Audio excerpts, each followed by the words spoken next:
Hai, Assalamualaikum warahmatullahi wabarakatuh. Ketemu lagi ya di channel saya Rida Sang Juara. Semoga sahabat setia dalam keadaan sehat. Nah, kali ini adalah pertemuan kita ya di tutorial yang kelima. Saya akan membahas tentang bagaimana cara melaporkan e-Pin ya. e-Pin itu adalah salah satu aplikasi pajak yang diperuntukkan untuk wajib pajak orang pribadi ya, menggunakan formulir atau SPT elektronik. Nah, bagaimana caranya? Bapak Ibu, langsung saja ya. Nah, langkah pertama, siapkan NPWP seperti ini. Nah, ini NPWP-nya seperti ini ya Bapak Ibu ya, terdiri dari 15 digit, kemudian ada nama, NIK, nomor KTP, alamat, dan nama KPP. Kemudian ini NPWP ya, Bapak Ibu, ini saya contohkan saja sebagai simulasi NPWP gambarnya seperti ini. Nah, hari ini saya akan memberikan simulasi bagaimana melaporkan e-Pin, WP, Tuan, Y ya. Nah, siapkan bukti potongnya Bapak Ibu seperti ini ya. Ini diperolehnya di mana? Ini diperoleh dari wajib pajak orang pribadi yang dia bekerja. Ini kasusnya saya memberikan pelaporan e-Pin untuk WP orang pribadi yang dia hanya bekerja di satu perusahaan saja. Dia tidak memiliki pekerjaan bebas. Nah, formulir yang digunakan adalah formulir 1721A1. Ini diperoleh dari bagian payroll-nya biasanya. Nah, ini PPA21. Nah, karena pelaporan SPT untuk orang pribadi itu jatuhnya paling lambat di 31 Maret ya. Tetapi kalau untuk WP Badan jatuhnya di April. Nah, seperti ini nih Bapak Ibu, pastikan bukti potong yang Bapak Ibu terima sudah dalam keadaan lengkap ya. Sudah ada nama pemotong, NPWP, data identitas kita si WP-nya sudah lengkap, kemudian ada stempel, tanda tangan, dan tanggal. Oke, ini adalah bukti potong. Kita masuk ke sini.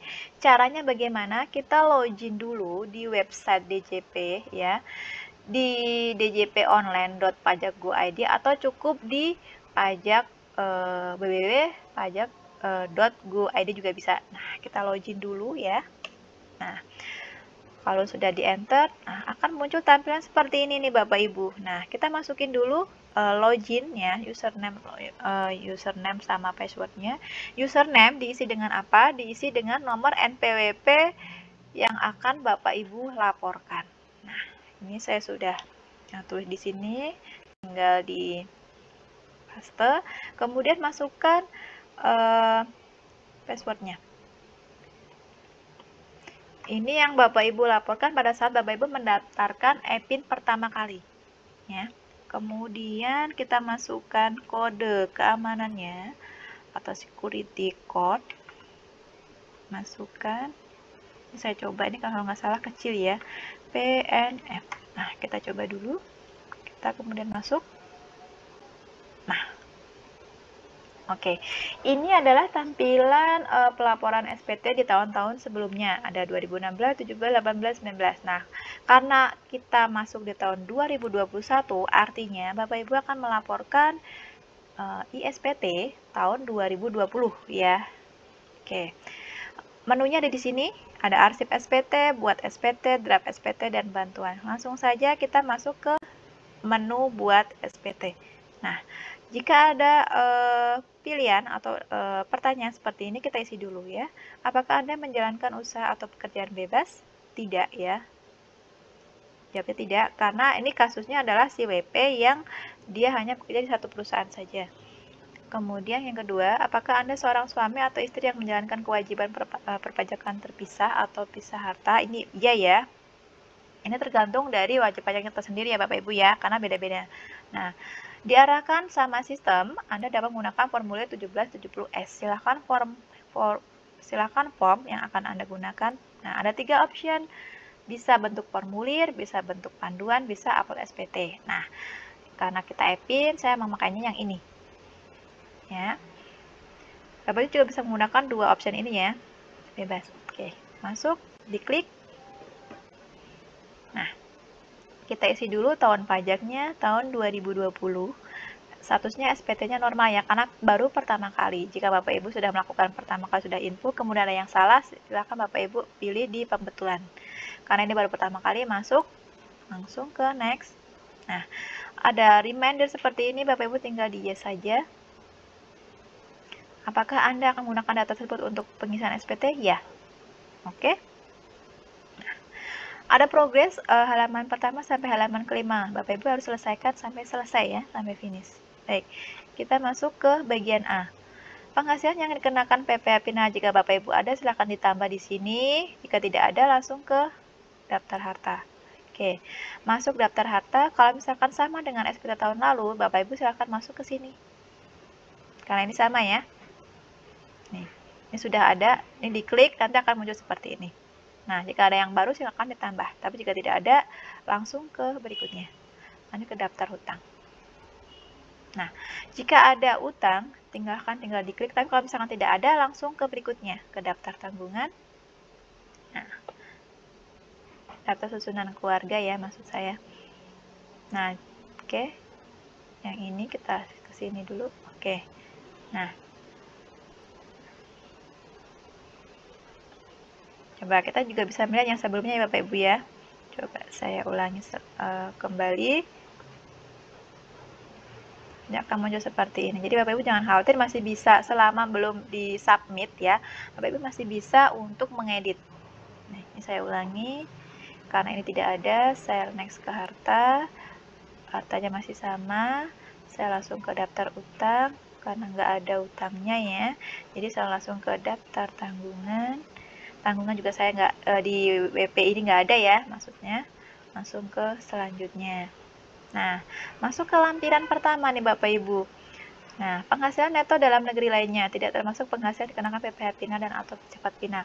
Misalkan Bapak Ibu tidak punya, ya Bapak Ibu langsung skip ke bagian B. Nah, tapi jika misalkan ada, Bapak Ibu tinggal masukkan yang angkanya. Kemudian yang ke bagian B, penghasilan yang tidak termasuk objek pajak. Nah, misalkan Bapak Ibu punya nih, ada warisan segala macam, masukkan saja. Tapi jika tidak punya, langsung di skip. Karena ini WP-nya tidak ada, jadi langsung ke bukti potong. Nah, berikut. Karena ini perusahaannya sudah menginput ya, sudah mendirect bukti potong tiap karyawan. Artinya, dia akan langsung otomatis masuk ke sini. Untuk ID-nya, ID dari pemotong. Dapat dari mana Bapak Ibu? Di sini nama pemotong, Bapak Ibu bisa lihat dari NPWP-nya. Nah, di sini nama pemotongnya. Tuh, sama. Kemudian NPWP pemotong, Bapak Ibu lihat yang ini didapat dari sini. Jangan bingung dengan NPWP pemotong yang ada di bawah ya Bapak Ibu ya, beda. Yang dipakai adalah yang di atas karena instansi. Kecuali cuman yang ini untuk yang bawah ini adalah NPWP secara personal. Ya. Jadi jangan sampai salah. Kemudian nomor bukti pemotong didapat dari. Nah, kita lihat di sini Bapak Ibu jumlah PPh yang dipotong ya, ini sekian. Kita samakan dulu dengan bukti potongnya, apakah sudah matching atau cocok ya di bawah ini. Nah, kita lihat di bagian bawah. Nah, oke. PPh 21 terutang. Oke, sudah sama ya Bapak Ibu. Kalau sudah sama kita next ya, jadi nggak ada masalah. Tapi misalkan Bapak Ibu bukti potongnya beda dengan yang ada di sistem, Bapak Ibu tinggal konfirmasi ke bagian payroll-nya. Nanti payroll-nya akan urus ke DJP. Nah, kita langsung masuk ke berikutnya. Nah, statusnya kita isi kawin ya. Kemudian statusnya karena ini kondisinya adalah Tuan Y, ini adalah kepala keluarga, kita isi kepala keluarga ya. Kemudian lanjut ke A. Nah, Bapak Ibu ini sudah terisi. Kenapa sudah terisi? Yang tadi saya sudah bilang bahwa payroll di perusahaan MPP tadi memang sudah diisi ya secara direct di sistem DJP. Artinya sudah langsung akan muncul. Nah, tugas dari si WP ini menyamakan ya Bapak Ibu ya dengan bukti potong diterima apakah sudah sama. Nah, kita lihat di sini bagian A, penghasilan neto. Neto dalam negeri sehubungan dengan pekerjaan angkanya sekian. Apakah betul? Kita cek dari bukti potongnya di sini nih Bapak Ibu. Nah, 66 ya. Oke, angkanya sama ya. 66, 285, 7222. Oke, ada sama.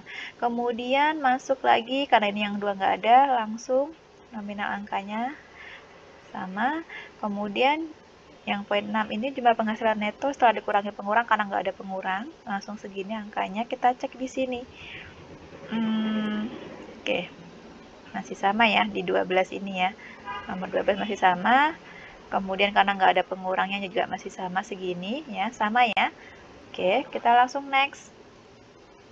Nah, kita lihat Bapak Ibu statusnya si WP ini apakah dia belum menikah atau sudah menikah, apakah dia punya anak, tanggungan dan sebagainya. Kita lihat dari bukti potong di sini. Bapak Ibu bisa melihat di nomor 6 di identitas penerima penghasilan yang dipotong. Nah, ini statusnya adalah K1 ya. Di sini K1, berarti Bapak Ibu di sini tulis tanggungannya. Nah, kawin 1 ini artinya dia tanggungan 1. Ya, bisa dia memiliki anak 1 atau memiliki saudara yang tidak bekerja dan masih ditanggung oleh si WP. Nah, tanggungannya dapat 63 juta. Dapat dari mana? Bapak Ibu juga bisa melihat dari sini. Nah, nomor 15. PTKP-nya 63. Sama ya. Atau Bapak Ibu juga bisa lihat nanti searching di Pajak Go ID ya. Itu memang sama, aturannya seperti ini. Nih. Jadi ada tahap-tahapnya ya untuk orang pribadi. Nah, kalau tidak kawin, dia tidak punya tanggungan, sekian PTKP-nya, sampai seterusnya. Karena ini kasusnya si WP-nya adalah K1, dia statusnya menikah atau kawin dan memiliki 1 tanggungan, artinya yang akan dikurangkan adalah 63 juta. PTKP, ya, penghasilan tidak kena pajak, dispensasinya 63 juta. Nah, karena ini sudah sama. Kemudian yang ke-8, penghasilan kena pajak. Nah, setelah dari tadi penghasilan neto dikurangin yang nomor 7 PTKP, ketemu PKP. Ketemunya segini Bapak Ibu, coba di-matchingkan dengan bukti potong yang tadi. Kita buka lagi. Ya, sebentar. Nah, ini ya. Penghasilan kena pajak, kita lihat di formulir penghasilan kena pajak di nomor ini 16 yang disetahunkan. Nah, sama ya Bapak Ibu ya angkanya ya, segini. Oke, kalau sudah sama lanjut ke C. Nah, PPh terutang bagian C. Nah, sudah dihitung di situ secara sistem, ketemu angka sekian Bapak Ibu. Nah, Bapak Ibu tugasnya adalah menyamakan apakah sudah sama untuk PPh terutangnya. Kita lihat di sini, PPh terutangnya. Nah, sekian ya Bapak Ibu. Sama ya, sudah sama. Oke, kalau sudah sama Bapak Ibu tinggal lanjut ke D. Next aja kalau sudah sama, sudah matching. Oke, kredit pajak sekarang. Yang untuk nomor 12 ini ada isinya ya, ini sama ya. Oke, sama yang tadi sambungannya. Kalau yang di lainnya ini kalau misalkan ada ya tinggal masukkan saja sesuai dengan bukti potong yang sudah disampaikan ke WP-nya ya, sudah diberikan ke WP. Karena itu tidak ada, ini langsung saja ke E. Karena itu sudah benar ya, sudah sama. Nah, pastikan Bapak Ibu pada saat menginput itu statusnya adalah nihil. Jika misalkan dia masih kurang bayar atau lebih bayar, Bapak Ibu coba cek lagi kembali lagi ke lampiran ke induk SPT-nya, kemudian dicek ke lampiran 1, lampiran 2 dan daftar lainnya. Takutnya masih ada yang salah input. Tapi kalau statusnya sudah nihil, ini artinya sudah benar. Oke, Bapak Ibu lanjut ke F. Nah, untuk angsuran pasal PPh 25, kalau misalkan ada, tinggal dimasukkan ya. Karena ini tidak ada, langsung ke pernyataan. Nah, pernyataannya, dengan menyadari sepenuhnya akan segala akibatnya termasuk sanksi-sanksi sesuai dengan ketentuan peraturan perundang-undangan yang berlaku, saya menyatakan bahwa apa yang telah saya berikan di atas adalah benar, lengkap, dan jelas. Ini syaratnya ya Bapak Ibu. Jadi Bapak Ibu kalau melakukan SPT harus JLB, jelas, lengkap, dan benar. Ini kalau semua sudah pasti dan sudah yakin datanya semua sudah masuk, Bapak Ibu tinggal checklist. Oke, setuju, kemudian next. Nah, progres dari halaman 1 sampai ke halaman 5 sudah selesai nih Bapak Ibu, sudah 100%. Kita tinggal menunggu runningnya. Ya. Oke, ini running ya. Oke, nah, muncul tampilan seperti ini. Kita pastikan dulu, oke, 1770. Oke, tahun bayarnya sudah benar, pembetulan tidak ada, statusnya nihil udah oke. Kalau nihil berarti jumlahnya 0 ya Bapak Ibu ya. Tidak kurang bayar atau lebih bayar. Catatan lengkap. Nah, ambil kode verifikasi di sini. Nah, pastikan server code yang Anda terima sesuai. Nah, kita klik dulu di sini. Nah, kita ambil. Nah, karena ini masuk ke sini, kita buka email aja ya, karena lebih mudah. Oke, saya oke. Untuk mengambil kodenya, ya. Kemudian kita buka emailnya. Jadi sediakan terlebih dahulu ya Bapak Ibu emailnya ya. Bisa melalui handphone atau melalui email. Nah,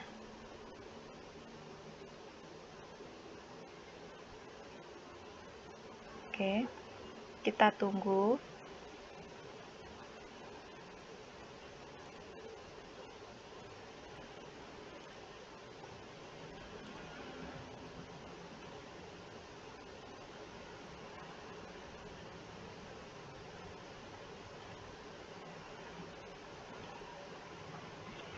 Nah, ini biasanya bisa cepat, bisa lama.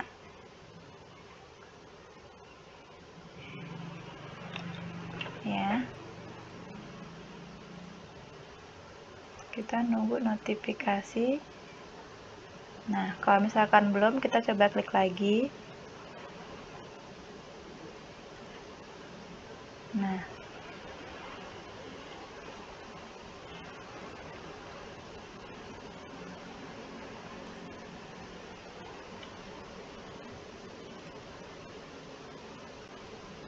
belum masuk ya, sabar.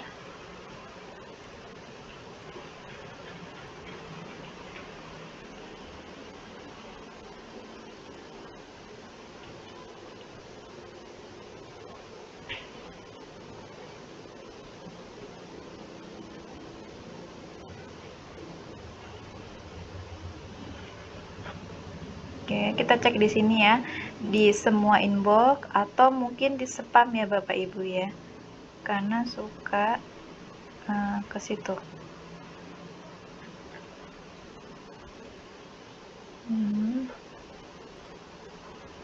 Ini belum masuk-masuk.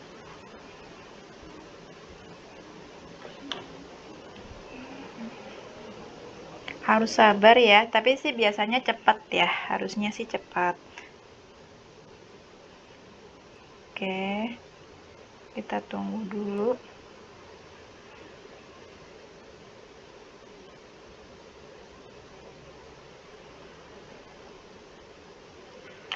Nah, kalau misalkan emailnya belum masuk-masuk, nah Bapak Ibu bisa masuk ke SMS ya, di sini.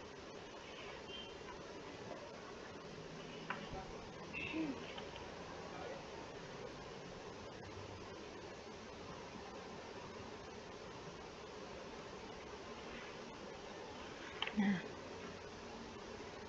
oke.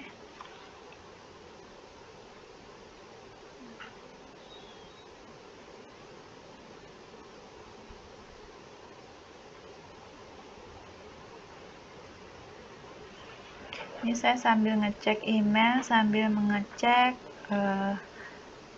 email ya. Yang di email belum masuk, saya pakai kode yang ada di SMS. Nah, ini saya coba karena di email tidak masuk ya, agak lama masuknya. Jadi saya coba pakai option yang tadi ya Bapak Ibu ya, SMS ya, yang di SMS. Nah, ada kode yang masuk, saya tinggal masukkan. Nah, jika Bapak Ibu menerima kode dari DJP, ada kodenya, Bapak Ibu tinggal dimasukkan saja ya. Ini ada kodenya, saya tinggal lihat di handphone, 7BB16A. Oke, kita klik kalau sudah benar, hati-hati dalam memasukkan kode verifikasinya. Nah, oke, Bapak Ibu bisa sembari menerima BPFE, bisa diklik puas ya. Nah, oke, ini artinya Bapak Ibu sudah selesai melakukan pelaporan e-filing atau e-PIN. Nah, bagaimana melihatnya? Nanti akan dikirimkan BPFE-nya. Bisa dilihat dari sini, juga bisa lihat BPE maksudnya ya, maaf. Nah, seperti ini tampilannya. Ini adalah salah satu bentuk laporan manakala Bapak Ibu sudah melaporkan e-PIN. Nah, statusnya nama, NPWP, tahun, dan seterusnya. Statusnya nihil ya, tidak ada masalah. Oke, ini juga akan masuk ke email nih Bapak Ibu, harusnya masuk ke email. Ini karena kayaknya sepertinya agak lama ya, tadi kodenya juga belum masuk, BPE-nya juga belum masuk. Tapi nanti biasanya akan masuk Bapak Ibu, jadi jangan khawatir.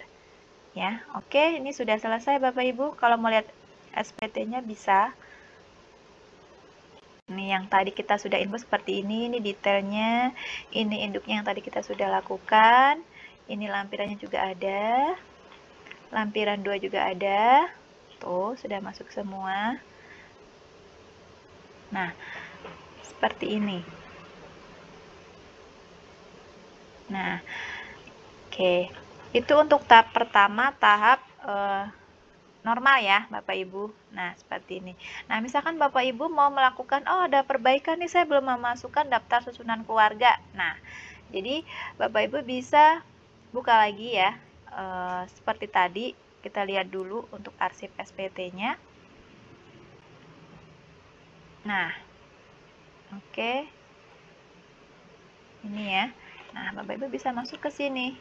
Karena tadi saya belum masukkan daftar keluarga, saya coba masukkan. Nah, seperti ini kita buat lagi seperti tadi ya Bapak Ibu ya. Tapi yang pembetulan. Nah, oke, langsung langkahnya sama. Ini agak cepat ya untuk simulasi. Nah, ya, dengan formulir seperti tadi, langsung. Nah, pilih tahun pajaknya 2020, kemudian pembetulan ya, ini pembetulan pertama ya Bapak Ibu ya. Next, ini kita yes saja seperti tadi, oke. Oke, langsung ke daftar harta, langsung ke daftar utang. Tadi sudah kita lakukan ya, jadi ini saya tinggal mengulang sedikit, karena ini kan bagian kedua ya, pada saat melakukan pembetulan. Oke. Nah, sebentar. Saya masuk ke sini dulu. Kewajiban tidak ada. Tanggungan. Nah, ini tadi Bapak Ibu yang belum saya lakukan pada saat pelaporan EPIN yang pertama. Saya belum memasukkan daftar keluarga. Nah, untuk yang pembetulan ini saya tambahkan daftar keluarga ya. Nah, kita klik saja di sini tanggungan pada SPT tahun lalu.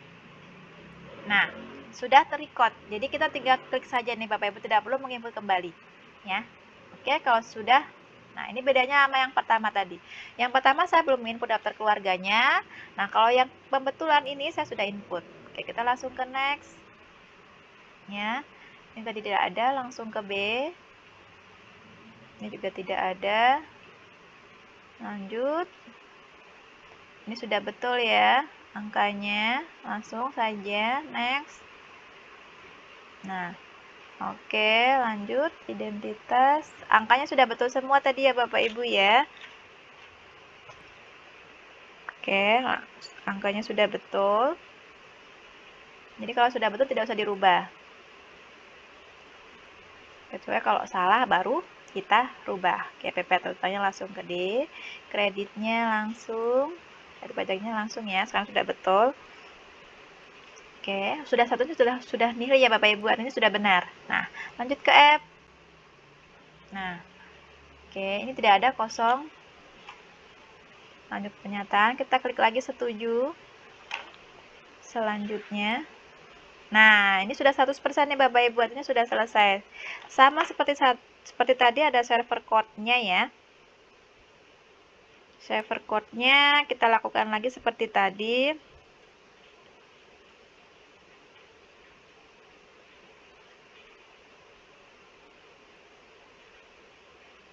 Oke.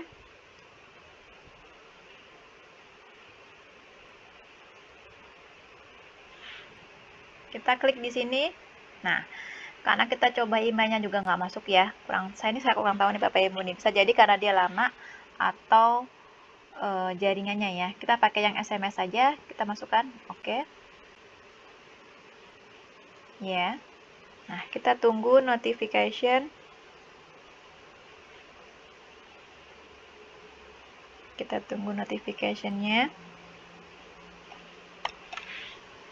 Ini akan masuk kan, tadi kita sudah memilih option yang mengirim by SMS, artinya kita buka nomornya yang sudah terrecord atau sudah didaftarin pada saat melakukan pelaporan EPIN yang pertama kali itu pendaftaran atau regis EPIN. Oke. Tunggu ya.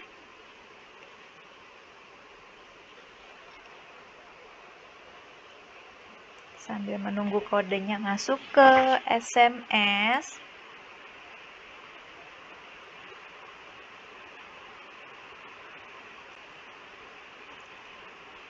Ini yang tadi email ya.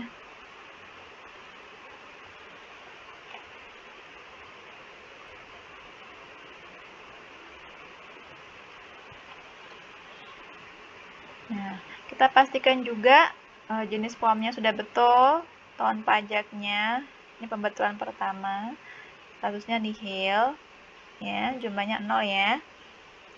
Kemudian catatannya sudah lengkap. Nah, kita tunggu kode verifikasi dari SMS.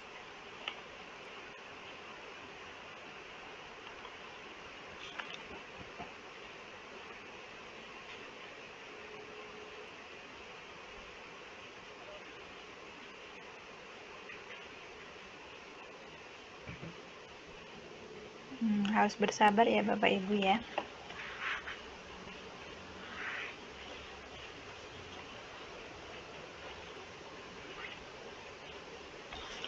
Oke, sambil menunggu kita juga bisa lihat email. Email juga belum masuk. Nah, ini sudah masuk nih yang kedua kodenya. Kita masukkan kodenya, ada nih 59212B. 59212B. Kita kirim, kita klik kirim SPT. Nah, kita klik puas. Oke, selesai Bapak Ibu. Nah, ini yang pertama tadi kita laporkan. Ini belum, yang pertama kali normal ya statusnya karena belum ada pembetulan. Yang ini normal, statusnya 0, pembetulannya kosong ya. Ini normal. Nah, yang kedua ini sama, tahunnya 2020 tapi pembetulan nih Bapak Ibu, karena tadi saya belum memasukkan daftar susunan keluarga. Nah, BP-nya seperti ini. Nah, oke, ini tandanya Bapak Ibu sudah melaporkan ya. Ini bukti setornya. Gitu, bukti penerimaan elektroniknya. Oke, selesai. Hanya ini saja. Semoga bermanfaat ya tutorial kali ini, dan semoga Bapak Ibu dalam melaporkan e-PIN juga berjalan dengan lancar. Oke, terima kasih. Jangan lupa untuk like dan subscribe. Boleh komen yang sopan, dan boleh memforward ya channel ini ke teman-teman terdekat. Oke, itu saja dari saya. Semoga bermanfaat. Saya tutup. Assalamualaikum warahmatullahi wabarakatuh.